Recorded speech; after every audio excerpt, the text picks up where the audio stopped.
There's a go-away bird right in front of it. There it goes.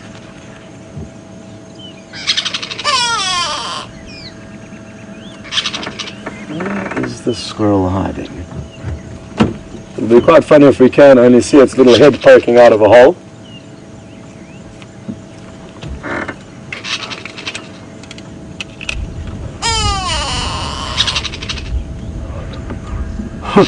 Well, we've just got a great comment through from Rumay, and they suggested that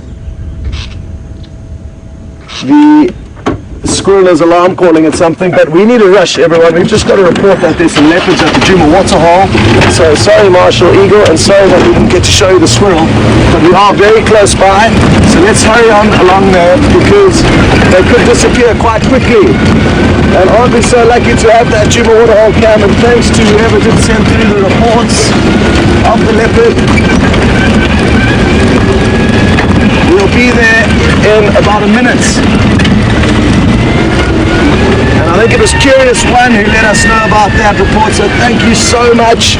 Let's hope we get there in time. Hold tight, everyone.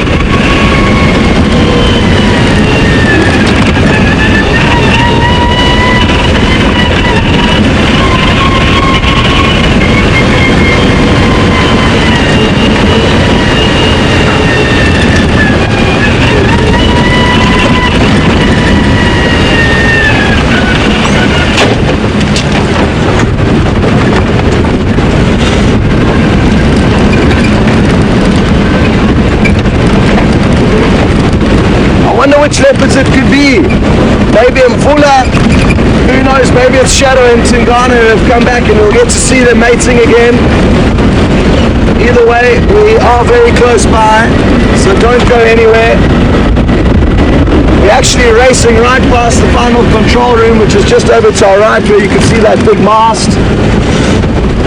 And that's where Nikki and Tara and Kirsty are sitting.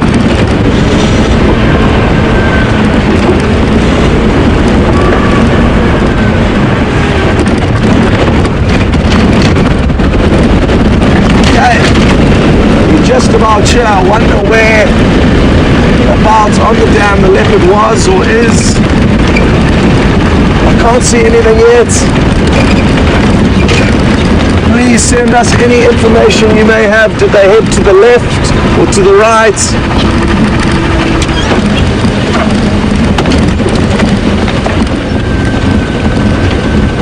There's a lot of impala out there which don't seem to alarm. I can hear a Franklin alarm calling down to the left.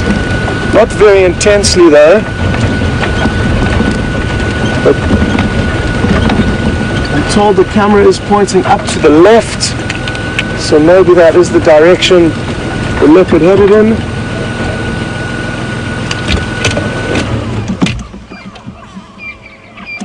There's a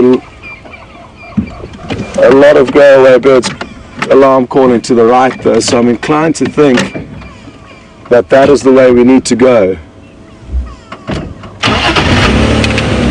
It could just be that the go-away birds are having a feeding frenzy around in a jackalberry tree, which are providing a lot of fruits at the moment, so it could be misleading. Well, at least we are close, I'm hoping.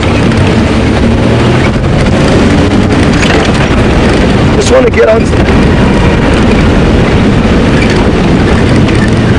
heading towards the lodge apparently. So here, I've just got to report that it was apparently heading on the other side of the dam up towards the lodge. Now I know what the go-away birds are alarm calling at. We'll show you quickly. You got it there, Andrew? Yeah. That's a little bit. It's a Verreaux's eagle owl.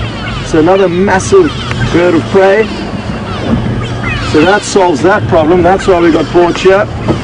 And sorry about that, Mr. Owl, or Mrs. Owl. We are continuing in search of the leopard.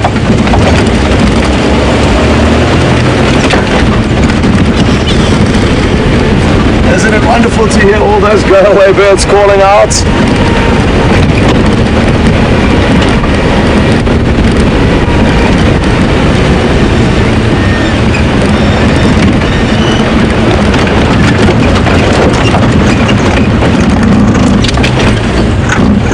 Okay, and we're getting some great information through from you guys, so thank you so much. I think Kathy said that the leopard headed towards the same tree where Djuma had a baboon kill, and I know exactly where that tree is.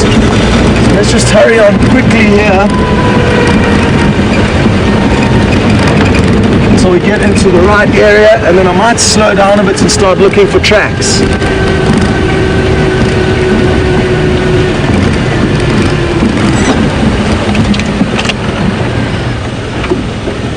Okay, so the kill where the baboon kill that Djuma had was off to our left, and it is a tricky area to search this because there's a lot of thick vegetation where the leopard could be hiding.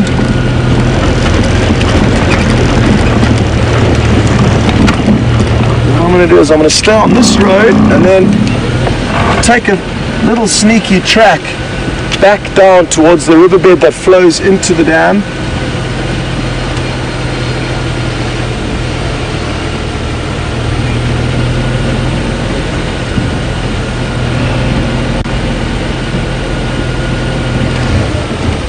Okay, well, no evidence of any tracks coming out here.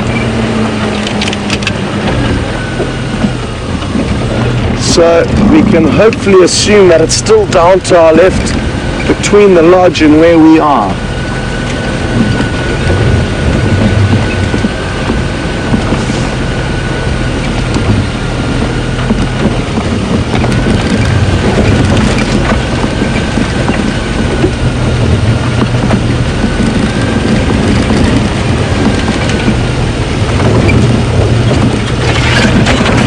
What we're going to do is we're going to drop down into this little riverbed just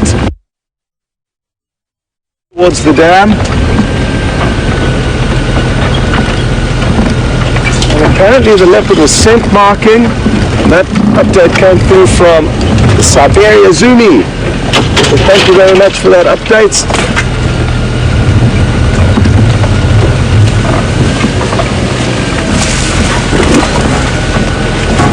Thanks, Andrew.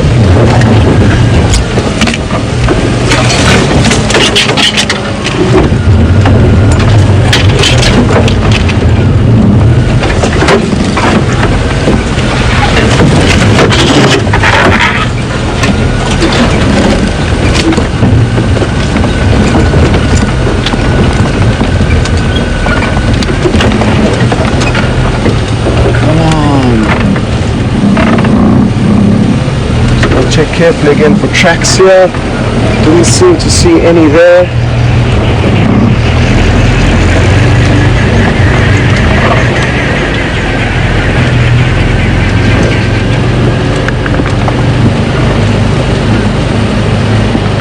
What would be interesting to know is if the leopard came and left in the same direction. So if any of you could provide us with that information, it would be great.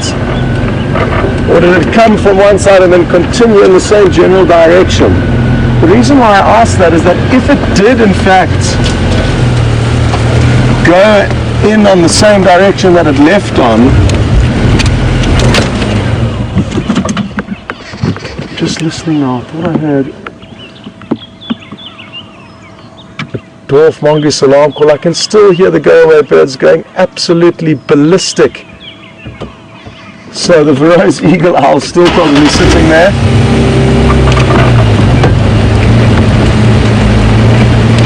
And the alarm calls that I thought I heard here subsided. So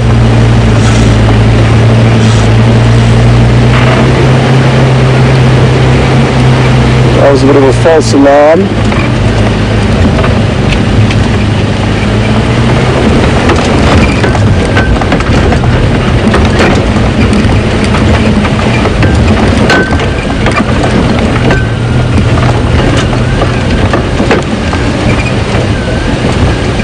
Okay, now I'm told that where we are now, the leopard headed up to our left. It's very thick bush in here and I can't get the vehicle in there. So the only option we have is to drive around the block one more time back onto the road that we initially went down. Maybe I did miss its tracks crossing that road, which is in Vubu Road.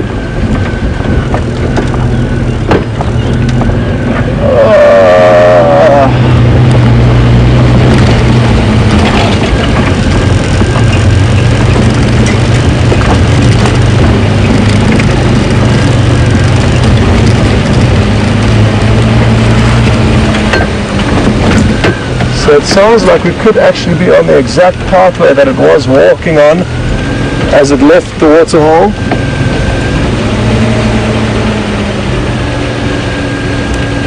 Can't see any tracks, but that's not to say they're not sure. There's a host of different tracks here, making it quite tricky to see what's what.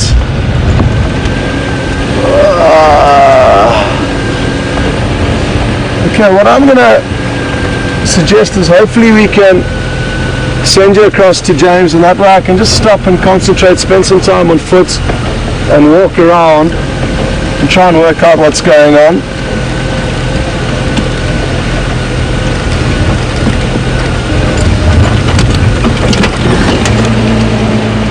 But in the meantime, before you go, I'm just going to check here. Okay, well the good news is he's just got back on the vehicle. He's also been off tracking that line, I think. So he's ready to receive you. Wish us luck, and hopefully we'll have some good news for you shortly. Hello everybody. You greet us here at Wendy. We've been following the tracks of a male lion heading off into this block here. Ephraim from Cheetah Plains remains on foot somewhere in here, and we've done a loop around and he doesn't seem to have come out yet, so we don't know who he is. It's quite a sort of lone male lion chasing buffalo. Don't know who he is, what he's doing or what he's about, so it's very interesting. I'm really hoping we'll be able to find him. Last tracks were coming through this block here to the right of us, and this is where I left Ephraim just to go and retrieve the car. And obviously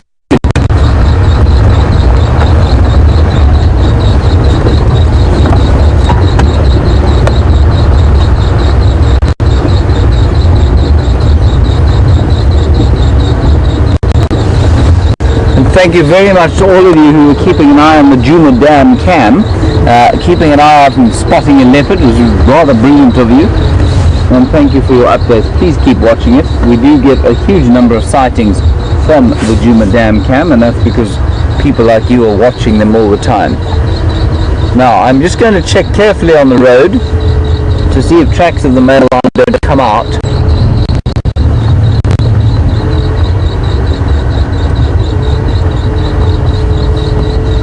Wondering where old Ephraim is.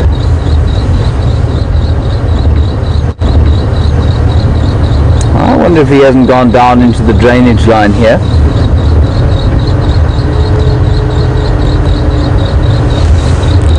These tracks are pretty fresh. I'm just going to whistle for Ephraim.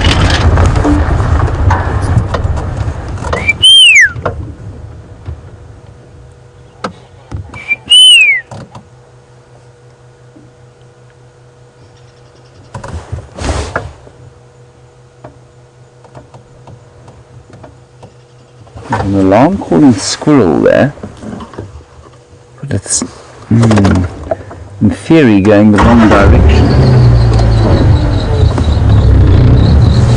I don't see any lion tracks crossing the road.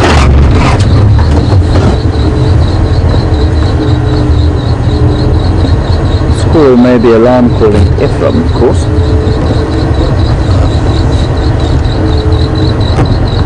They're just going to reverse a little bit to check to see if tracks don't come out onto the road.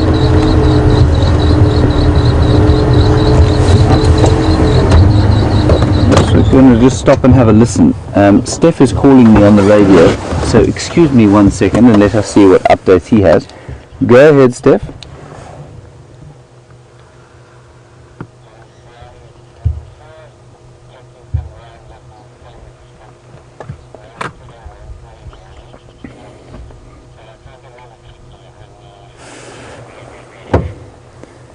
I'm close by there.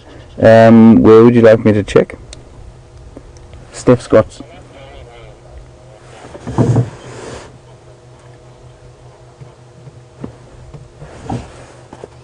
Okay, copy that, so confirm around quarantine.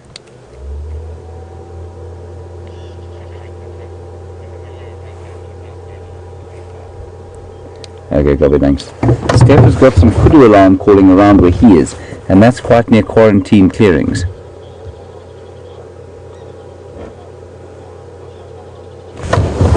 Lots of squirrel alarm calling. It's very difficult to know what on earth is going on here. I will do. Nikki, Steph's trying to get hold of you.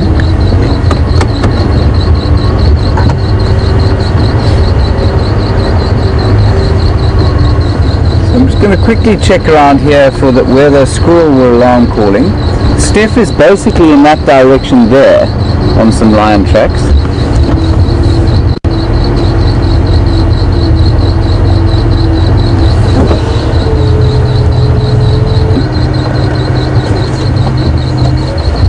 La Carula.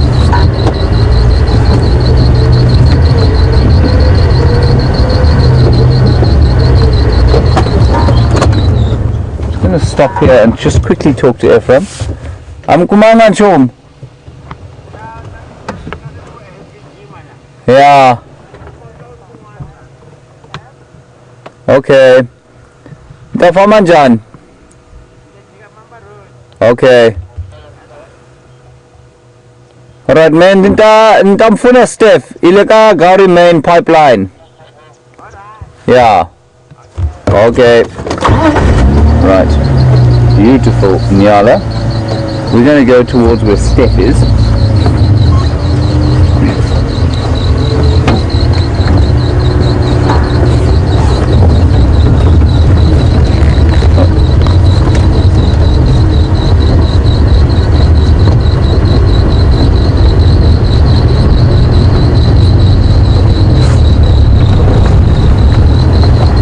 Look at the fishy.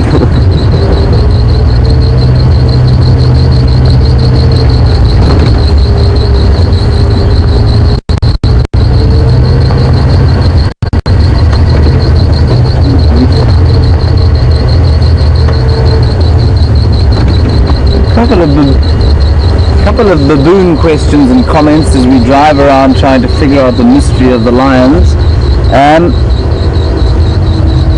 It's a bit bad just leaving this tracks here, but I think we must go and help Steph. Elizabeth and Edward. Elizabeth, you say they used to be from Minneapolis. There used to be a troop around here called the Gowrie Gang. You don't know where they went.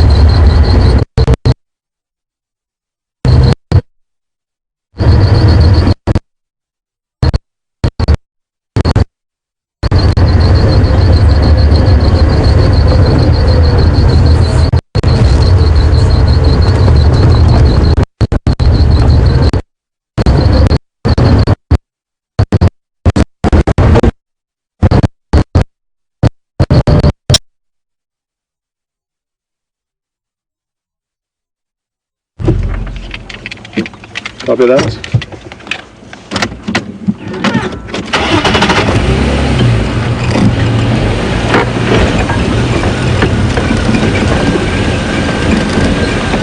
Welcome back everyone. Sorry I haven't had time to plug in my earpiece. I just jumped off the vehicle there, so I didn't know we were live until Andrew started clicking his fingers at me.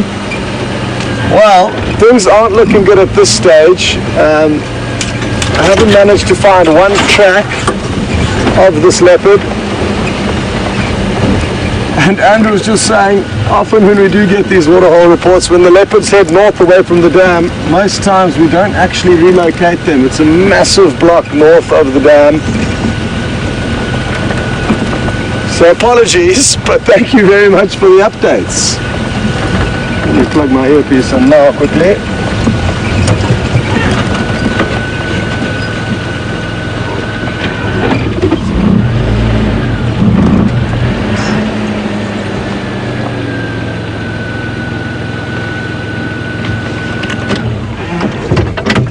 A lot of hyena tracks here,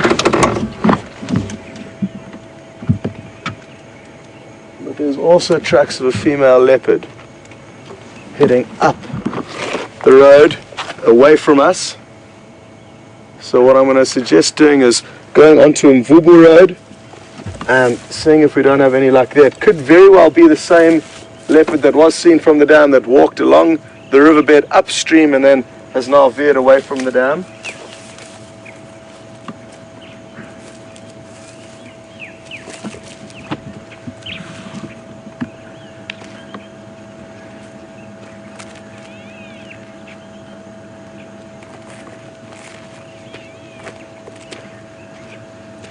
this is the general area where we also think the hyenas could be denning, and I can see a lot of hyena tracks of all different shapes and sizes here. But in and amongst them, one set of female leopard tracks going up here. So let's continue, turn around quickly, and see if we don't have any further luck.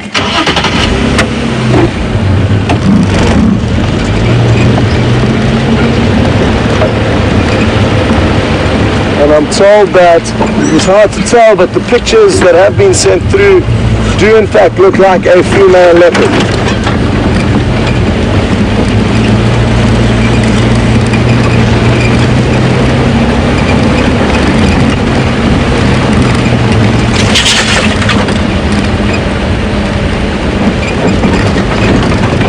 I did check this road junction carefully just before you came across to us, and I didn't see any leopard tracks, but maybe she cut through onto this road, which would have make kind of sense because it is a general movement of direction north and west.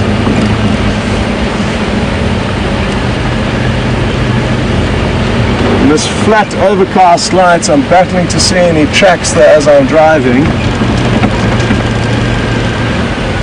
And I know Georgianne said the leopard headed northwest, so you're spot on there with your directions, Georgianne.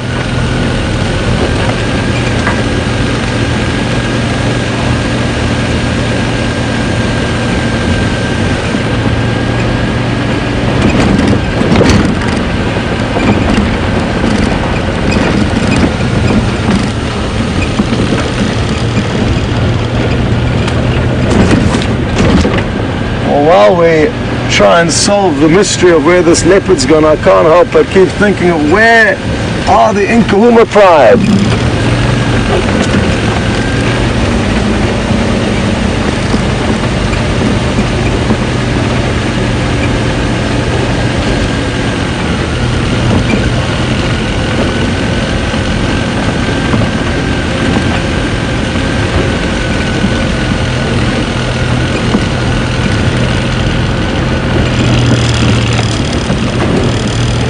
That is with our ears.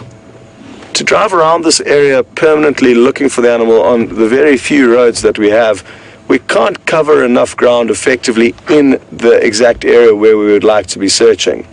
So rather than continuing driving down this road feeling like just because we're covering ground we may find the animal, it's better to stop and listen, and hopefully we'll get some clues from animals just like the go-away birds were alarm calling at that Verreaux's eagle owl earlier, and just like they were also alarming at the Marshall eagle. They will make the same noise for a leopard, and so will the squirrels and other animals like the bushbuck and nyala and impala. A lot of the antelope will alarm call,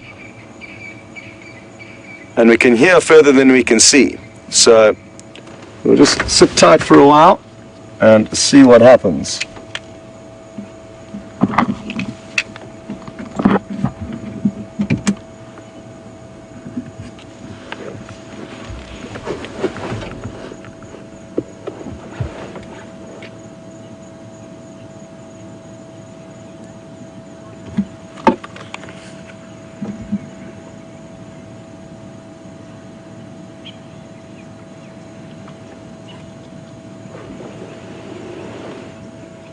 While we wait here and listen, we can answer a question that's been sent through from Holland. Morning, Tony, and good to have you with us.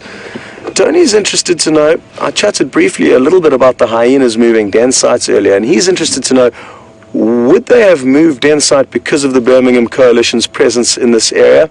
And I feel very strongly no. There'll be different guides that tell you different things about how predators interact with one another, but I believe strongly that the impact of the Birmingham Coalition coming into this area will only impact the lion. The leopard aren't going to flee, the hyena aren't going to flee, they're going to carry on business as normal. Just like we've seen not long ago, young Sindile, a young male leopard lying only a few hundred meters away from a timber male mating with one of the Styx females, and he was very comfortable even though he was in eyesight of them. It's not like he saw them and ran for his life.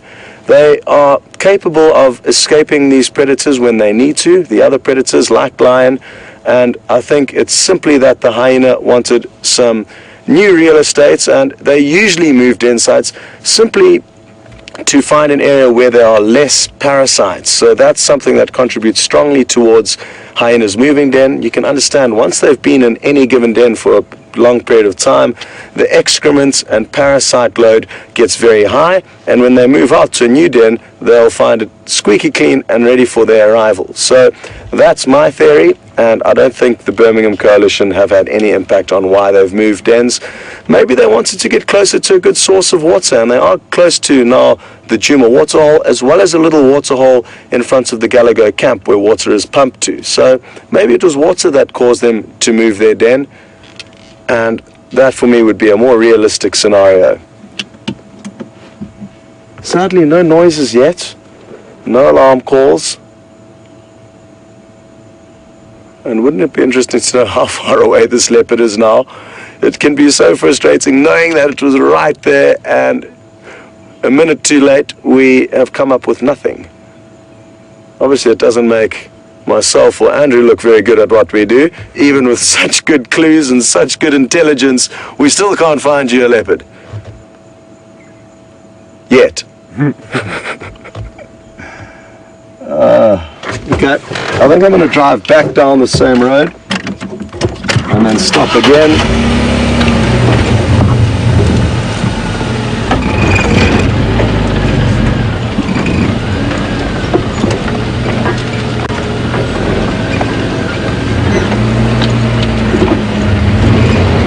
This will be another good opportunity to actually send you across to James, and that way Andrew and myself can really focus. I can unplug my earpiece, cup my hands behind my ears, and increase the volume of the surrounds around us. It's a really good trick that works incredibly well, and hopefully with a little bit of time spent here we will get some more clues. Failing that, we'll hopefully find something else for you. Anyway, without further ado, over to James, and I hope he's having more luck than we are.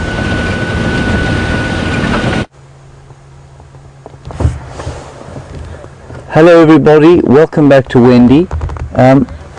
There's so much going on here. I think the lions have been found to the north of us in Buffels Hook, so that's not a great indication of or not great news for us. Through there, I'm pretty sure. Brian thinks he spotted Sindile. We've come into this area, we found his tracks, and Brian thinks he spotted him. Where is he? Straight ahead of us. Oh, you're a genius. Well done, Brian. Brian just spotted a little male leopard. Oh, there he is. That's brilliant. Gee, what a good spot. Just see if you can show everybody what you saw. Can you see the leopard, everyone? You can just see, if you look in the fork of that tree, there's just, you'll see one or two little spots. There, you can see them moving now. That's a little male leopard. What a brilliant spot. Well done, Brian. Good job. So we saw, that's great.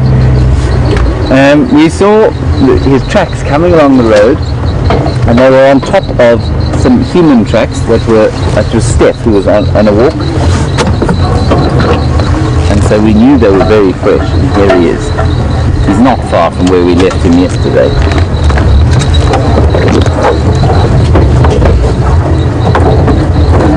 Oh, that's great. That's so nice. I think he's eating something, you know.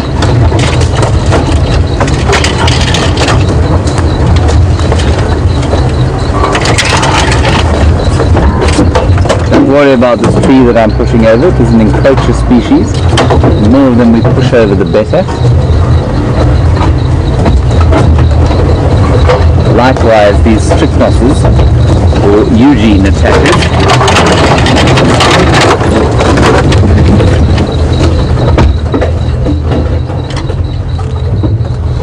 he's just next to his favourite termite mound, just over there. What are you eating, fella? stop here and have a look at him.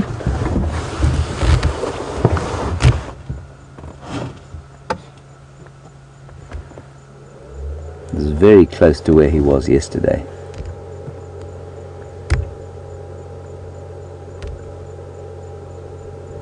Now just a quick update for those of you who don't know, this is a year-old leopard,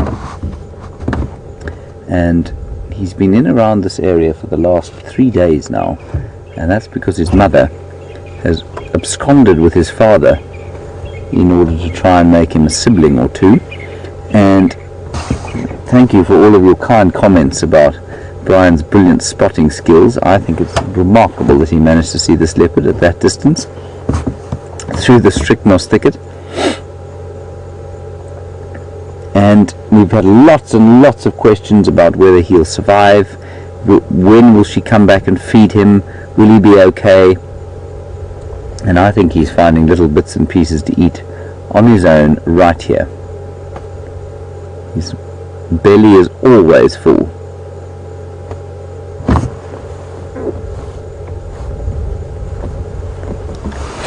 That's a nice little surprise for the morning. He's such a special little chap, this.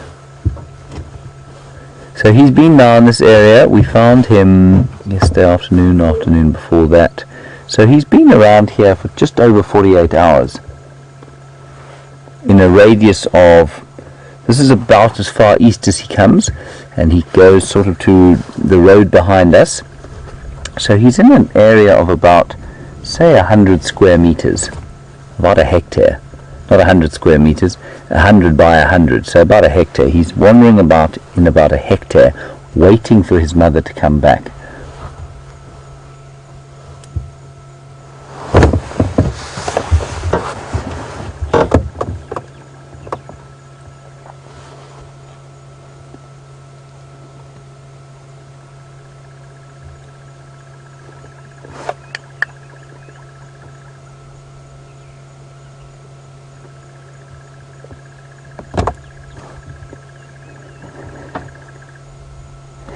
Ryan, how are you feeling about your spot? I'm very chuffed, very chuffed. So, continued kudos on Twitter for Brian's spotting skills, and as you can hear, he's very pleased with himself. He's a humble fellow, Brian, so he must be really pleased with himself to have said so.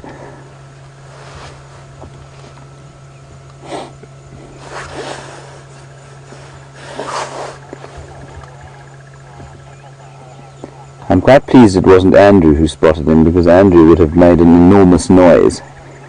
He becomes so excited he's able to contain himself.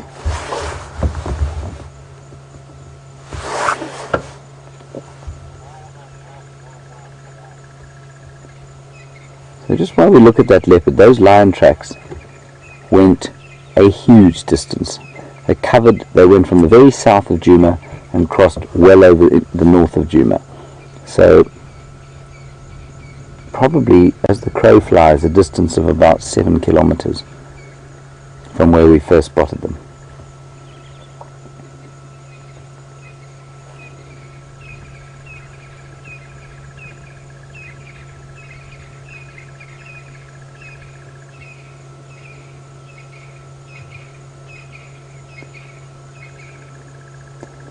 A studiously clean fellow is our Sindile,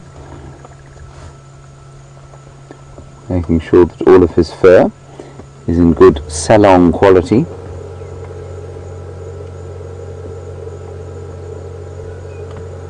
And if you can imagine the roughness on your house cat's tongue, now, imagine your house cat at Sindile's size, and that ratio of your house cat's size to Sindile's size is about the same as the roughness of your house cat's tongue to this cat's tongue. And the tongue is extremely important in helping them to tear and clean carcasses of fur, which they obviously can't digest. So they use the tongue extensively to pull hair off the kills that they make.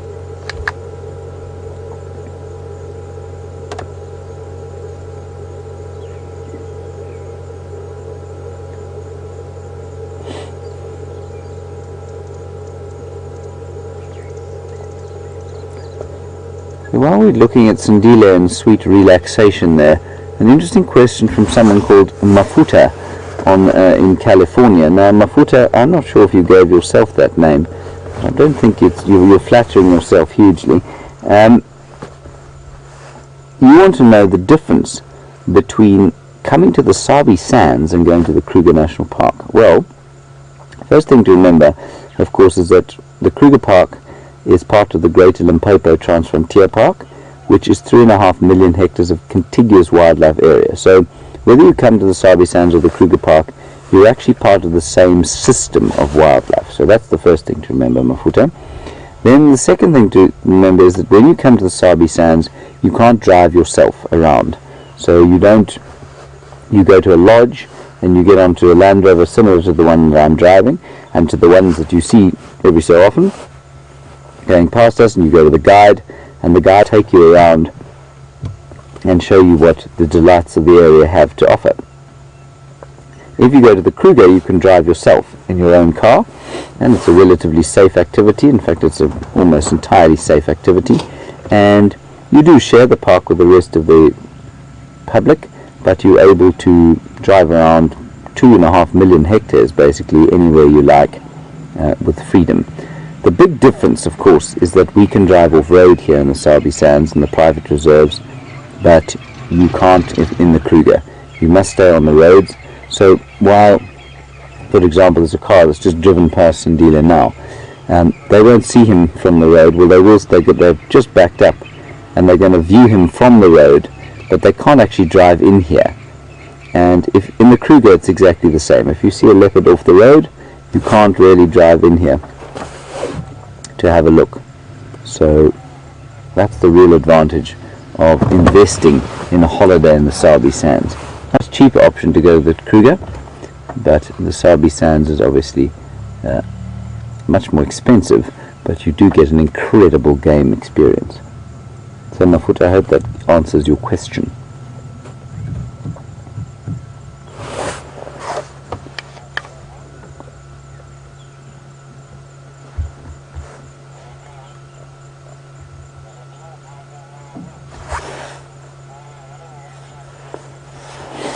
Interesting question. Why are we looking at young Sindile there and his colours in around the grey and the golden brown of the grass?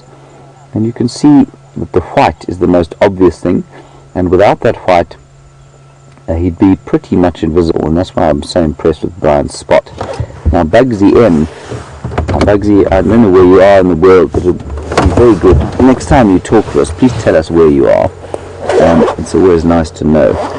You want to know about colours and what colours are wearable in the bush and whether it affects us. It affects animals, or if it affects safaris and that sort of thing. Bugsy, it does to a certain extent. If you wear a very bright white top and you're walking in the bush, animals will definitely pick it up because it reflects more light. Likewise, if you wear a bright yellow top that reflects more light, yes, it will make a difference to animals. Animals are effectively colorblind. They probably don't see in black and white, but they do see different hues and variations. But they're effectively colorblind, except for the birds. And so it doesn't make a huge difference. If you wear a dull blue or a dull green, I don't think the animals notice a huge difference. I think the best color to wear out here is a grey, is a dull matte grey, or a dull matte blue, or a dull matte green. The khaki that people wear, especially after it's been washed a few times, tends to be a very bad color to wear because it shines, it starts to reflect, and it's actually quite light. So I think if you want to really hide yourself out here and you don't want to wear camouflage fatigues, which is just ridiculous, then yeah, you want a sort of dull khaki or dull green, dull blue, or dull grey, I'd say.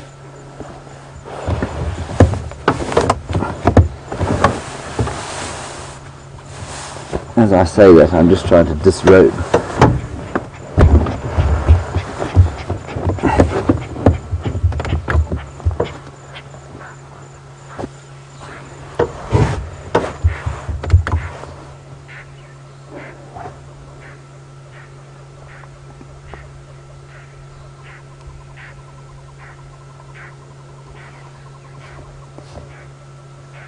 So over the last little while we've been watching Sindile in this area, we've had lots of questions about if or when Shadow will come back, and will she ever feed him again, or will he be left here to starve quietly on his own? And Doug in Phoenix, a nice one, how long would he sit here waiting for her before he decided to sort of mosey off? I think that his movements will be dictated almost entirely by hunger. So once he's denuded this area of little franklins and dwarf mongoose and things like that, I think you'd find that he'd move on and become a nomadic male. It'll take him a while to do that. He is a little bit young to be doing that sort of thing at this stage. But I think his mum is going to come back once she's finished mating. Well, I hope she does.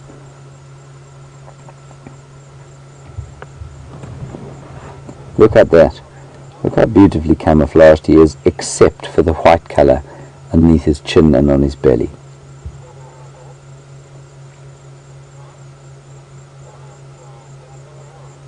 It's such a lovely colour, a leopard.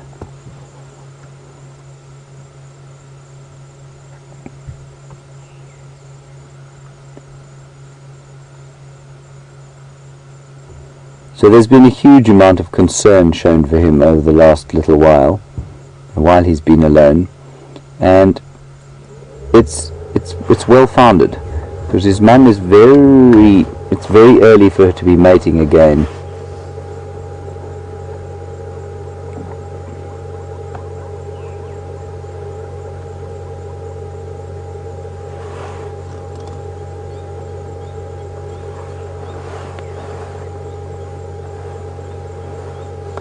And then from Zurich, just before we go back to Scott, who's got some wonderful elephants, Heidi in Zurich, you would like to know what the chances are of Shadow falling pregnant to Tingana over the next 3 or 4 days. Heidi, I'm not sure exactly what the chances are, but I think pretty good. If she's in proper estrus, then chances are that if they remain together for the next 2 or 3 days, she will ovulate and possibly conceive. So I think the chances are pretty high. Let's put them at about 70 to 75%. Right, let's head across to Scott and the elephants, and I'll see you in just a little while.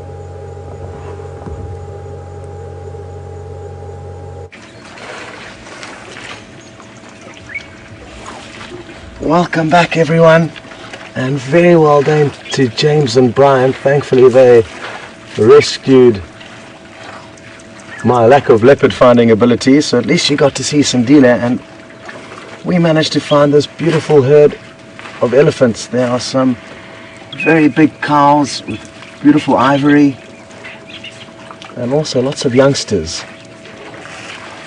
So with better luck, I can also see more elephants approaching from the thick bush. I think it could be the same large herd that we actually spent time with this morning at the start of the show.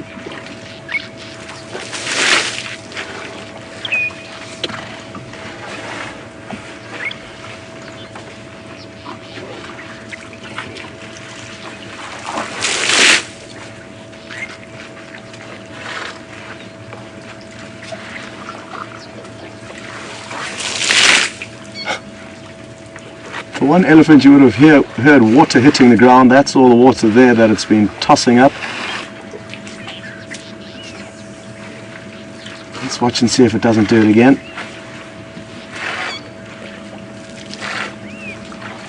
Yeah. Just playing with the water.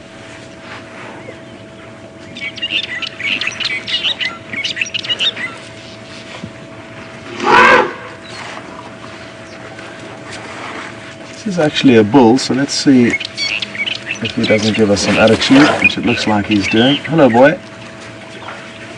How are you? Quite close to us, there's nothing to worry about. But isn't this wonderful to have all these elephants completely relaxed just in front of us? We're very fortunate in some areas of Africa where they are persecuted by poachers. They certainly won't be this relaxed, but they know they're safe here. And other than a little bit of attitude that they may sometimes give, it really is nothing to bother about.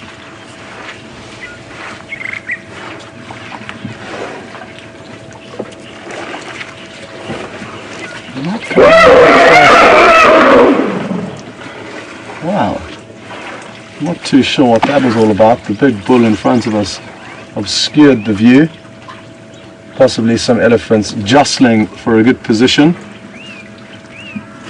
at the waterhole.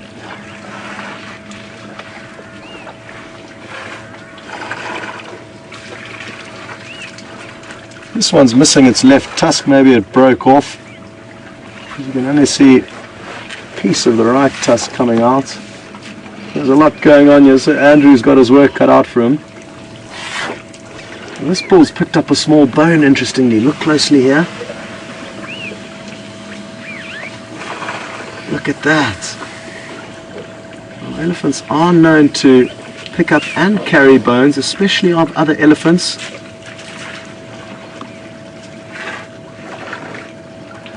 And now we can see very clearly the prehensile fingertip, which allows them, just like now, to pick up small artifacts like this bone. Incredible. The Indian elephants, which we spoke about earlier, because we got a great question through asking whether or not Indian elephants can communicate with African elephants. I didn't know the answer to that, but I can tell you that the Indian elephant does differ from the African elephant in that it does not have that prehensile fingertip.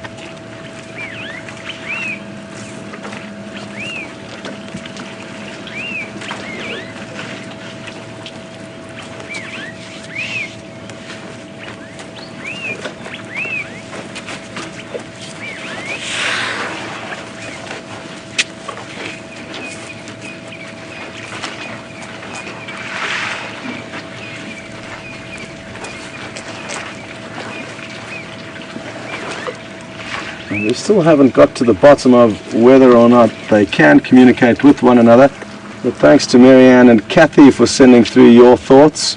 James also isn't sure. Oh, look here, this is interesting. This elephant will not have the prehensile fingertip because it's lost the end portion of its trunk. And I wonder if it is the usual half trunk that we see. Usually she travels alone with just two of her offspring, so it's three of them traveling together for the majority of the time, but we have seen them linking up with herds from time to time. And looking at the size of the individual next to her, it could well be the half trunk with her one sibling, the other one slightly smaller.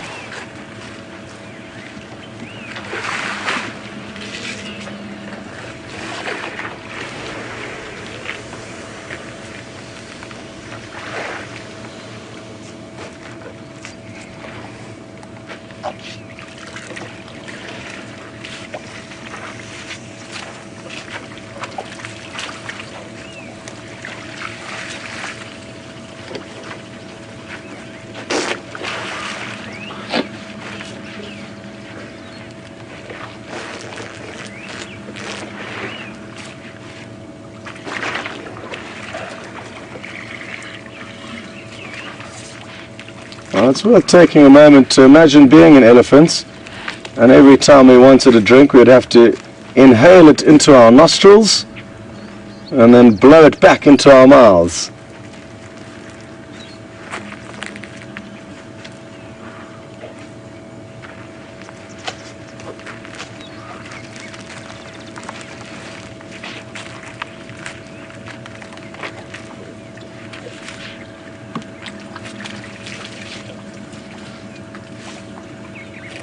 I think that this could very well be the same half-tail individual that we've seen from time to time, because now looking up to her left, the smaller calf does look like her youngest one, and that's all three of them there together now. So that's the usual three that we see from time to time, and happy to see that they have joined up with this herd for the time being.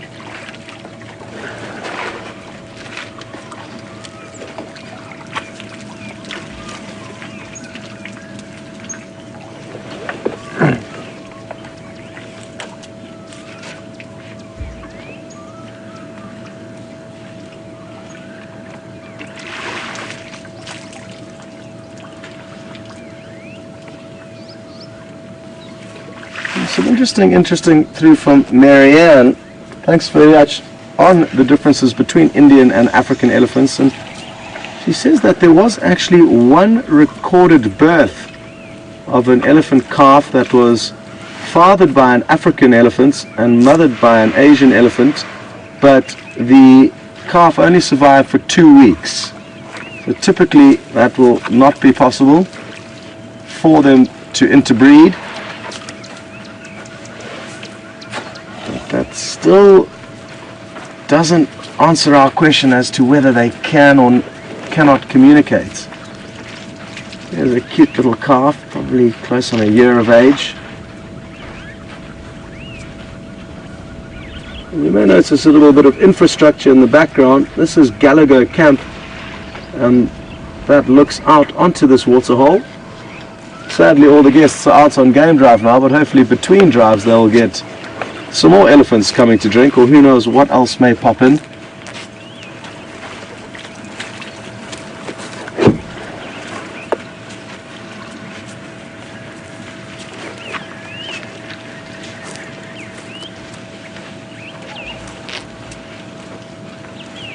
Now, I haven't been able to count them. Too many have moved off, but I guess there's probably around 20 of them. A lot of them have moved into very thick vegetation that runs down towards the Djuma waterhole, and maybe that's where they'll pop out in about 15 or 20 minutes.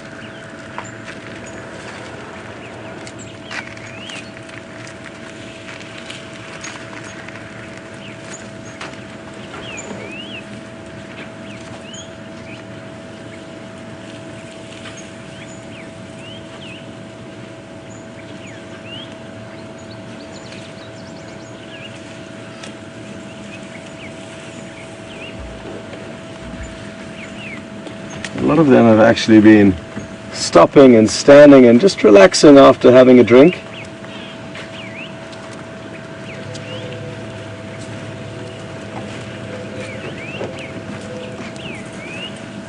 I hope you managed to hear that beautiful low rumbling sound. It was this individual right here that made it.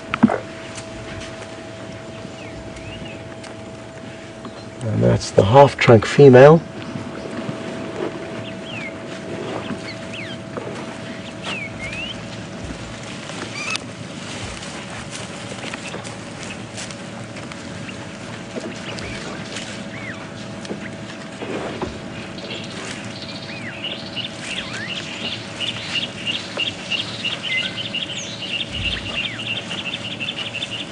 We've got some great info from Gerda on Twitter saying that her right ear has a little bump on it, the half-tail female, and sadly Andrew won't be able to pivot the camera backwards quick enough because she's about to disappear into thick bush, but I did just get a glimpse of that little bump. It's kind of on the middle of her ear, Gerda, if that's the same one you are talking about. So thank you very much for that little snippet of info, because all the info we can get out here makes for a better experience, and we can better understand all these animals. So thank you very much for that.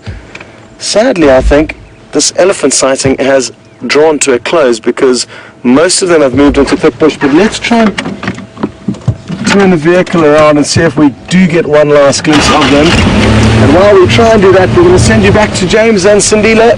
Enjoy, and hopefully we'll be able to get you a few more glimpses of these elephants.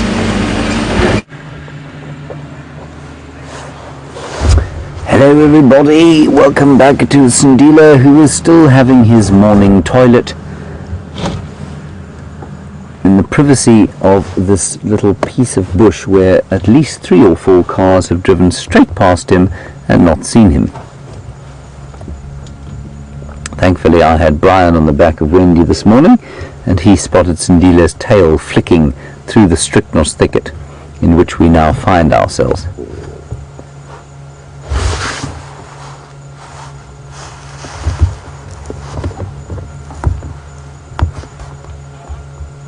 Very peaceful morning, and we've just been listening to some Coqui francolins calling, and the birds, like I said yesterday, will start to call more and more as we head in towards spring. But not much calling in this kind of eerie grey light.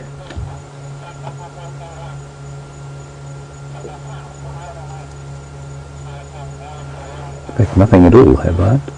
Nothing at all. It's totally silent.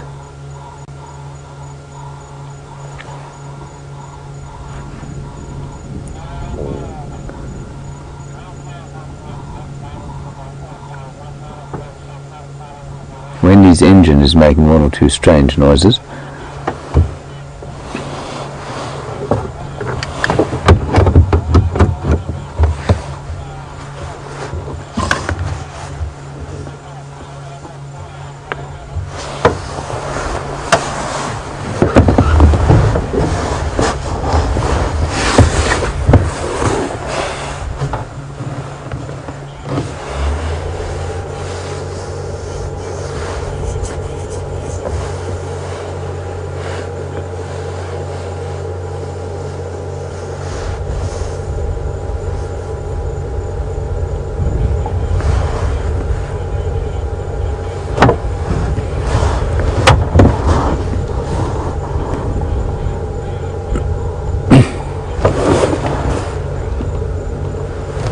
So a fascinating question all the way from California.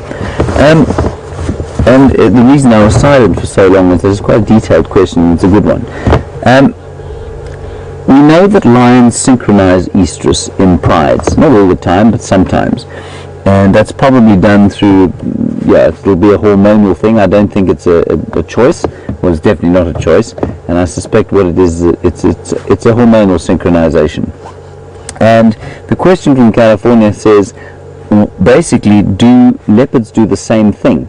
And that's because they've been seen mating here, 4 different females in the last little while around here. We've had some on Nkoro, we've had Kurula here, we've had now Shadow, and another one just to the south of us. And so 4 females mating within a few weeks of each other. Now, it's possible that the synchronization, but you've got to ask yourself the question, why would they synchronize? So lions synchronize their mating because they do cross-suckle if they can, and so it takes the load off some of the mothers. If one of them is out hunting, she knows that her cubs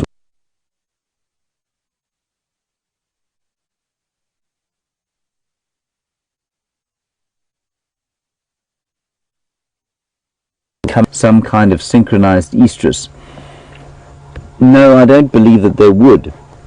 And so I think it's probably quite coincidental.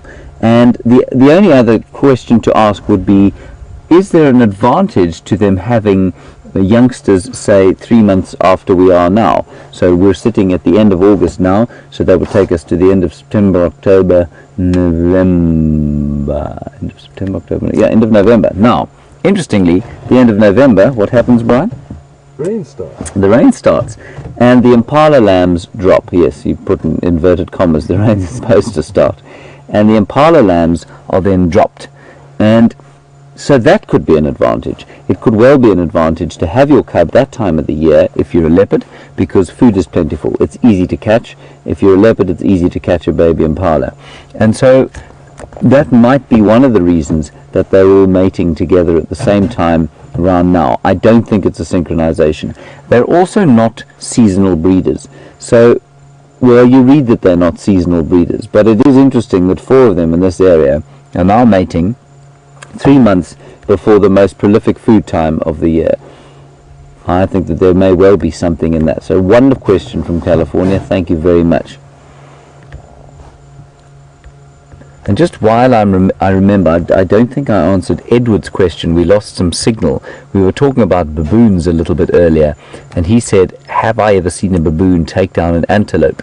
Edward, I haven't seen it physically happen. I have seen baboons feeding on antelope, and what reminded me, of course, was that talking about the baby impala, and baboons definitely like to take down baby impalas. They're fast enough to do that. And so that's the most sort of obvious thing that an omnivorous baboon would try and eat if it was looking for fresh meat.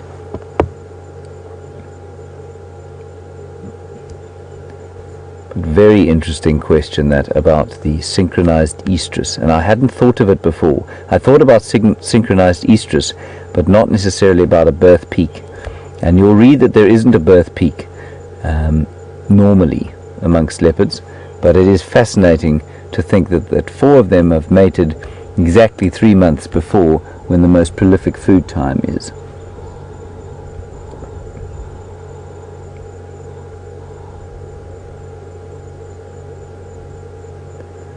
But then you can also see, so we know that Sindile was born just over a year ago. So he was born in August, which is not a particularly prolific food time at all. And Brian, do you remember when the birthday of Kunyuman quarantine was? Okay. I don't know when they were born, but they're just about 3, so probably also in the winter. Viewers, maybe you can tell us exactly when Quarantine and Kunyuma were born. I think it was 3 years ago, and so probably in the winter 3 years ago, or just under 3 years ago. So also not during that sort of prolific time at the end of November, as far as I can understand it.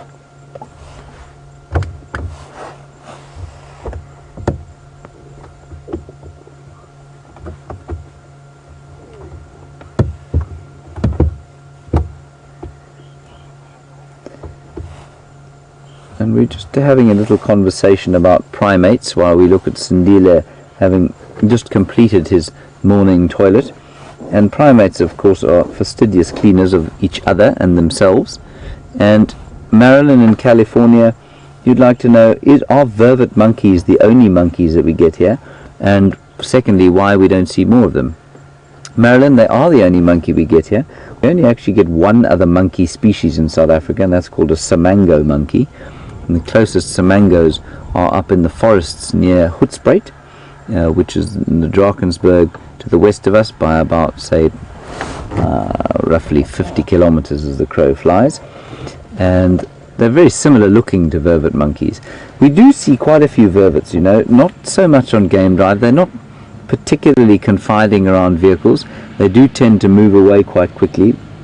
They also, as soon as you build a camp in an area, they start to concentrate around the camp, because it does provide an element of safety, because some predators will avoid the camp. It also provides a source of food, because they're extremely adept at theft, are the monkeys. So they'll go in and steal the odd bit of food. And the other thing, of course, is that the camps are normally watered, so there's normally quite a lot more to eat around the camps in terms of natural vegetation because of the extra water than there is out here. So especially at a time like this, you don't find huge troops of monkeys knocking about the bush while there's no fruit hanging in the trees. If they can, they'll be around the camps where there's likely to be more to eat.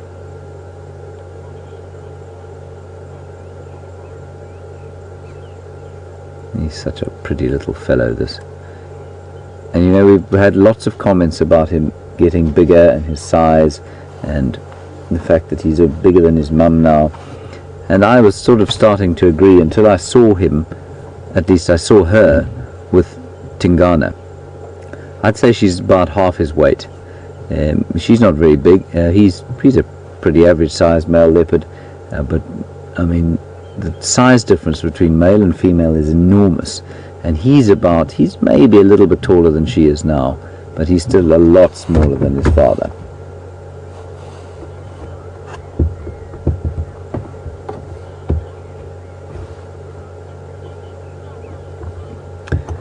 Alright, so we don't know exactly when Kunyuma and Quarantine were born. Now, for those of you who don't know, they are his uncles. They're Sindile's uncles, born to his grandmother Karula. And Ellen has sent through a message that we didn't do drives at the time, and we think that they were born around December 2012. So yes, they're coming up on 3 years. That's right, yes.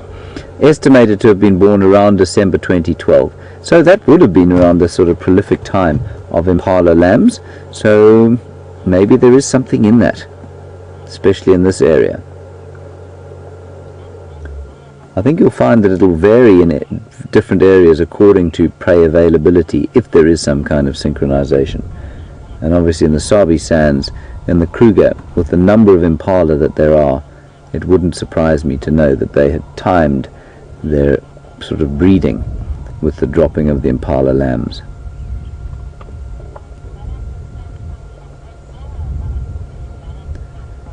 There is at least one predator that does precisely the opposite of that, and that of course is the wild dog. And they have their babies in the middle of winter when the vegetation is becoming thin. And that's because for a big pack of wild dogs, a baby impala is not much to eat. But because they are not stalkers, and they don't need to stalk through the thick bush, they like the bush to be as clear as possible when they're hunting, and they're highly effective hunters. So the clearer the bush, the better it is. And so in winter they tend to have a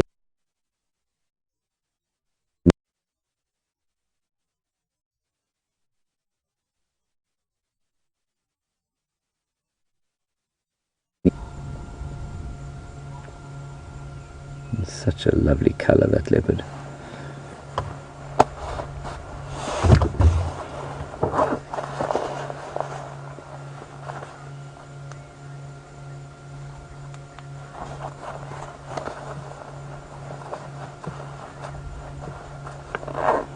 Lots of comparisons always between the domestic cat and the leopard and the lion, and yes, they do share so many characteristics. And Marianne, you want to know if one of those characteristics extends to eating catnip, or being sort of excited by catnip. I don't know, Marianne. I don't think so. There don't seem to be any plants out here that particularly excite leopards. So I might be wrong, but I don't think that there's an equivalent out here.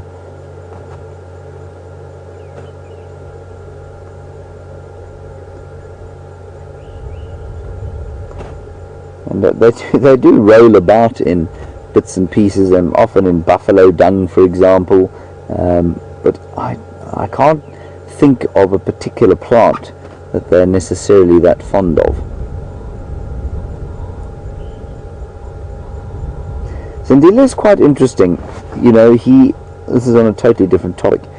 He has a definite distance with which he feels comfortable, within which he feels comfortable being with a vehicle. And when you go a little bit closer than that, he always moves away. It's quite interesting, and his mother does exactly the same thing. I've never seen him walk straight past the front of the vehicle. Have you, Brian? No. He stays within that distance that he is now, and as long as we stay here, he's generally very comfortable.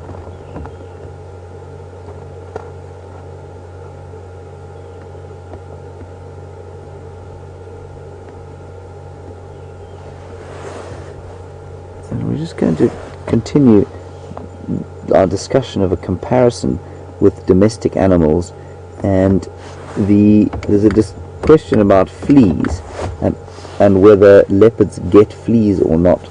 Kathy, in New York, I'm not really sure that the sort of domestic garden variety flea occurs out here. Absolutely, they're affected by parasites though, external and ectoparasites, so he will be very careful about cleaning himself fastidiously like he does there, and that will help with ticks and that sort of thing. Alright, while he disappears behind that Oseroa paniculosa bush, we're going to head back to Scott, see what he has to show you. I'm sure it'll be something interesting, and I'll see you in just a little while.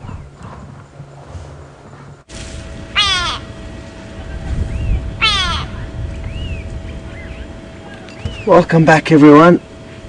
And thankfully this herd of elephants were moving quite quickly and have all appeared just on the western edge of the Djuma waterhole, and I'm guessing they're going to continue feeding slowly towards us.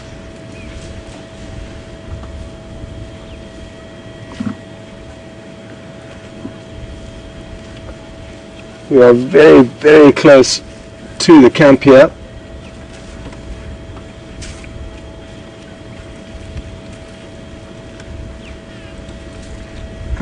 What an awesome sight this is already, and it's going to continue to get better, I think,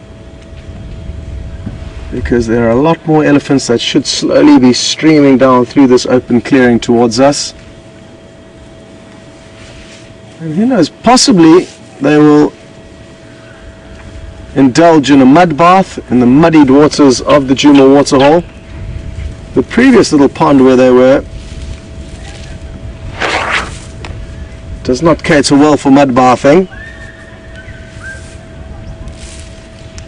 But it's not very hot, so I'm not convinced that they would necessarily take a mud bath yet. It's not only for temperature that they will do it to cool down, but also to get rid of parasites. So I guess that may prove my theory wrong. That's simply because it's not hot. They may still want to cover their bodies in a layer of mud that will dry and cake and envelope any parasites on their skin. And that way when they rub off against a tree, hopefully all of those parasites will be peeled off. This is a young bull that we can see disappearing off there. And I think we may be in luck. I think I'm actually going to follow him because there might be some aggression shown between him and another bull that is down at the waterhole already. And that way we will also be in the right spot to see all of the rest of the herd come down.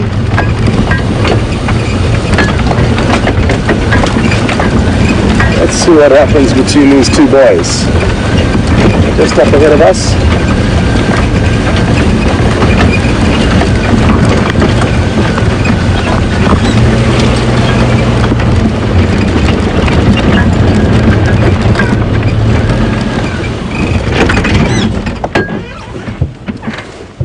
Looks like I was wrong and they are at ease with one another.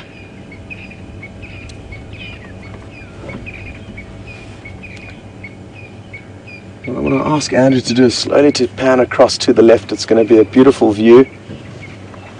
Let me turn the vehicle though quickly, Andrew, just to give him a slightly better angle.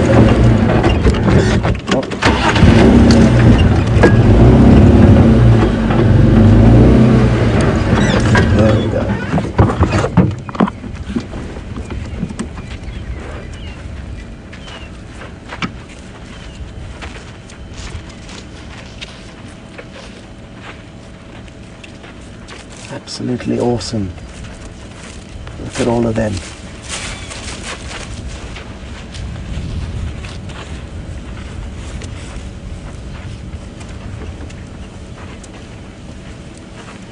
What a wonderful sight this is.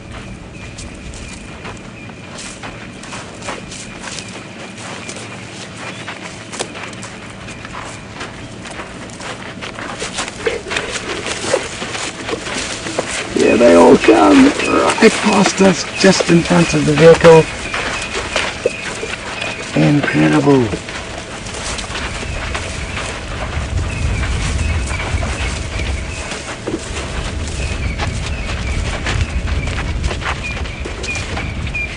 Looks like they're heading straight up to the next waterhole for another drink.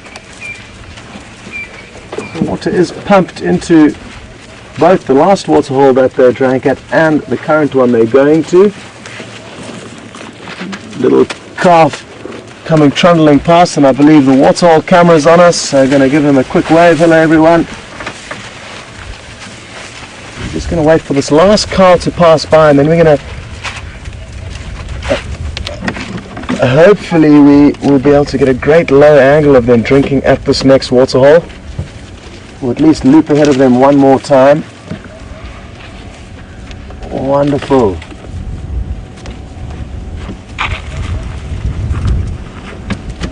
Okay, well, I think it's time to reposition again, but wasn't that such a beautiful sighting to see all of them coming from a distance through that big open clearing right past us?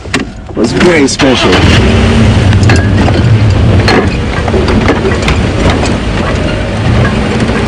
Well, because they have just had a drink, I'm sure they probably won't spend too long here, but you never know.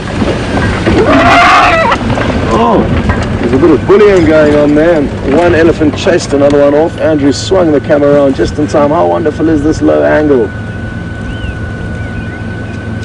And I do just want to keep creeping forward.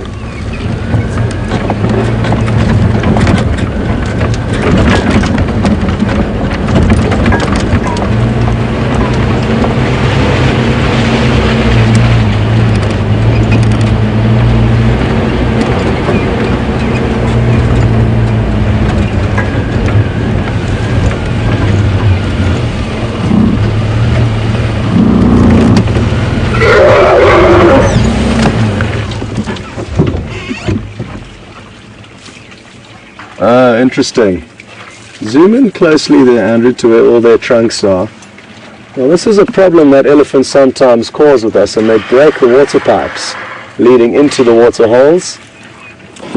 And there's one individual that's come quite close to us. It's a bull. Hello, boy.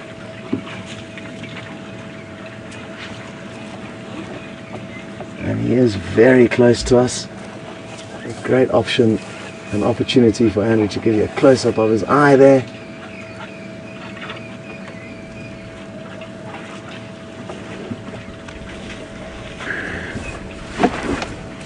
Settle down, boy.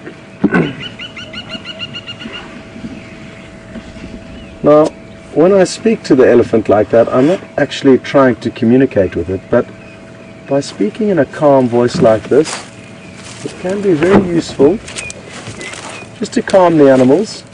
Whereas if you were to shriek and panic, it would possibly have a negative effect on them. It's also very useful to be able to increase your volume as you go, and if something does get more hectic, then you can increase the tone of your voice, increase the volume, and that often does deter them. Let's take a closer look at the elephants here, because they're literally plugging their trunk over the pipe that feeds water in to this water hole, and they've plucked it out of the ground. And the reason why they do that is they are fussy. Oh, some blacksmith lapwings making a racket behind us, some birds. But because elephants are fussy, they would prefer to tap into the freshest possible water, and that's why they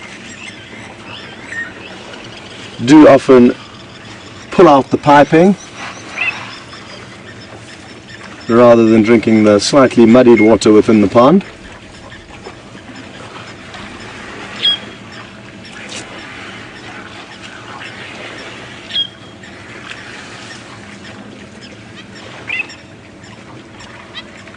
Looks like this young calf's waiting for its turn.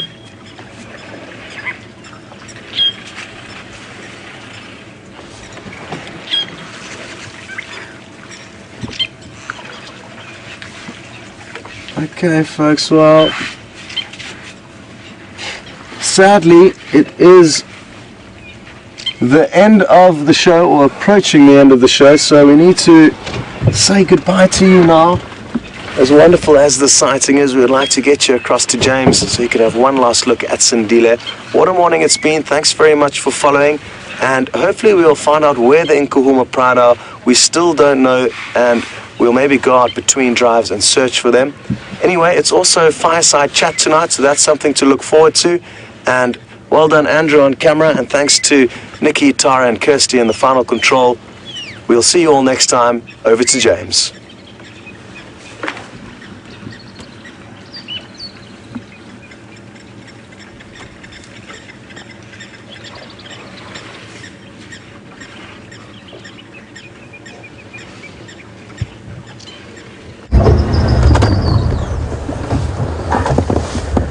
Hello everybody, a quick greeting from us and Sindile here, sitting on a little termite mound. I think he's looking for dwarf mongoose, and Brian said don't go forward, he's going to come back behind us, and exactly as Brian predicted, that is what he's done. Thank you everybody for a wonderful drive. I will, while I'm in fact on that's going to be it from Sindile, I'm afraid, for this drive. He is standing behind us and giving me the very friendly eye that he does. Thank you very much for your contributions and your questions. Wonderful interactions we had again, especially about the baboons. Thank you for that. Thank you to Brian and the thumb. Thank you to Scott and Andrew on the other vehicle. I believe Andrew was a little nervous of the elephants, which I can't wait to talk to him about. And thank you especially to the final control, Nikki and Kirsty, for all their good work. And the thumb is just going to make a final appearance there. Sindile is now on a tree behind us. We're just going to quickly go. Can you get to him? I'll try. Okay, I can't move the car. All right, so everybody, thank you for a wonderful afternoon. Wonderful morning, and we will see you later this afternoon. Keep safe and keep well wherever you happen to be on our beautiful blue planet, and we'll see you later. Thanks a lot. Bye-bye.